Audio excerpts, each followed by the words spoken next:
वालेकुम viewers, welcome back to my YouTube channel daily tips with Asma. आज के इस वीडियो में हम आपको बताएंगे इकराम नाम का मतलब क्या है। इकराम नाम का शुमार लड़कों के नामों में होता है। इकराम एक इस्लामी नाम है। इकराम नाम की इब्तदाई तारीख अरबी ज़ुबान से निकलती है। इकराम नाम के अफराद के लिए खुशकिस्मत नंबर 2 माना जाता है।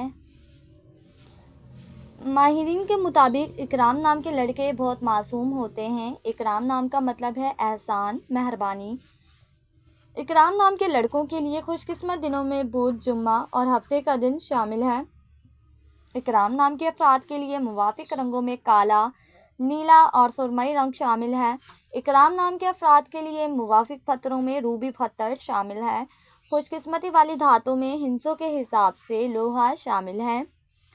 फ्रेंड्स, अगर आप अपने नाम का मतलब जानना चाहते हैं तो कमेंट बॉक्स में अपना नाम लिखें। इंशाल्लाह हम आपके नाम की वीडियो ज़रूर बनाएंगे। Thanks for watching. अल्लाह हाफिज़।